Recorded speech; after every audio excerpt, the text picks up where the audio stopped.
Good morning class. आज आप समश्रुति भिन्नार्थक शब्द के बारे में पढ़ेंगे। समश्रुति भिन्नार्थक शब्द किसको कहते हैं? जिसका है समश्रुति मतलब सुनने में समान, सम मतलब समान, श्रुति मतलब सुनना और भिन्नार्थक मतलब भिन्न अर्थ वाले। सुनने में समान है परंतु उनका अर्थ जो है भिन्न भिन्न है, ऐसे शब्दों को कहते हैं समश्रुति भिन्नार्थक शब्द। स्वर, व्यंजन व मात्राओं का अंतर होने पर भी कुछ शब्द सुनने में व पढ़ने में समान प्रतीत होते हैं परंतु अर्थ की दृष्टि से सर्वथा भिन्न होते हैं। परंतु उनका अर्थ कैसा होता है? अलग अलग होता है, जबकि वो हमें सुनने में और पढ़ने में जब हम उनको पढ़ते हैं तो एक जैसे लगते हैं, चाहे उनमें स्वर, व्यंजन व मात्राओं का अंतर हो या ना हो, तो उन्हें कहते हैं समश्रुति भिन्नार्थक शब्द। ऐसे शब्द समोचित भिन्नार्थक शब्द या फिर समान भाषी शब्द भी कहलाते हैं। इनको दोनों तीनों नामों से पुकारा जा सकता है। तो आपकी बुक में ये कुछ समश्रुति भिन्नार्थक शब्द दिए हुए हैं, मैं आपको पढ़ करके बता रही हूँ, ध्यान से सुनिएगा। अचार, अचार क्या होता है? जैसे बहुत तरह के अचार होते हैं, आम का, नींबू का, कटहल का, गाजर का, मूली का, हींग का, तो उसको कहते हैं अचार।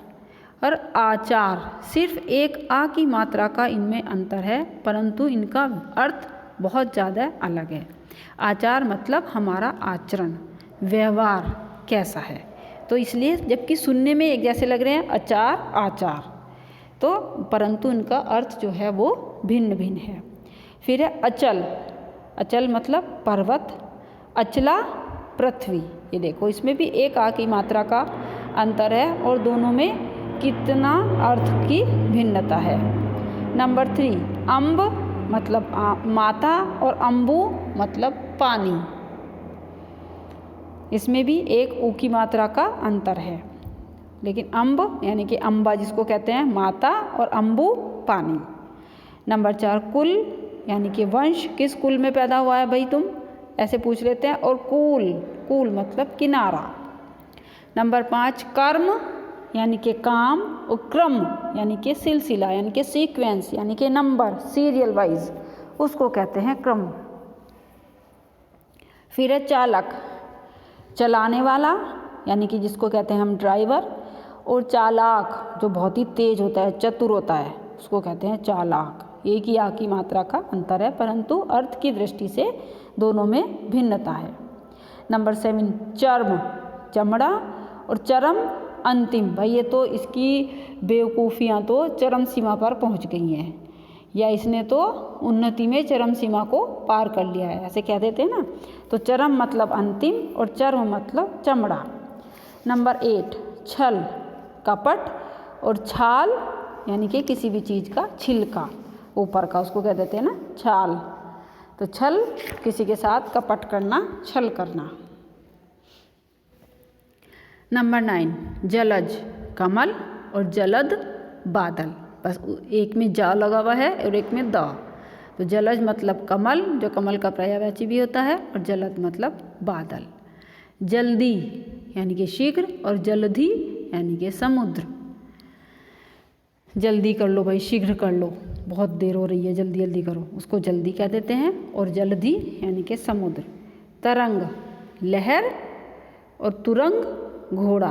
तुरंग यानी कि देखो ता पर ऊ की मात्रा है सिर्फ और उसको कह दिया है घोड़ा, उसका मीनिंग होता है घोड़ा। दिन, दिवस, आज कौन सा दिवस है, कौन सा दिन है, रविवार, सोमवार, मंगलवार। और दीन, अभावग्रस्त, जो बहुत ही गरीब हो, जिसके पास किसी भी चीज़ की पूर्ति ना हो, उसको क्या कहते हैं दीन। नंबर 13, दूत, संदेश ले जाने वाला, और द्यूत, जुआ, जुआ खेलने वाला यानी कि जुआ खेलना, जो जुआ खेलते हैं लोग, सट्टा लगाते हैं पैसों से, उसको कहते हैं जुआ। नंबर 14, दशा यानी कि हालत, और दिशा यानी कि तरफ, किस तरफ है भाई, किस दिशा में जा रहा है। और दशा देखना जरा, इसकी दशा कैसी है, इसकी हालत तो देख लो, उसको कह देते हैं दशा। नंबर 15, निधन, मृत्यु, किसी का निधन हो जाना, और निर्धन यानी कि गरीब। 16 निद्रा यानी कि नींद और निंदा यानी कि किसी की बुराई करना। तो ये थे 16 समश्रुति भिन्नार्थक शब्द आपकी बुक में। अब आप इनको सबको लर्न कर लेना और फिर भी कोई मीनिंग समझ ना आए तो अपनी लाइव क्लास में मुझसे पूछ लेना। Okay, thank you class, God bless you.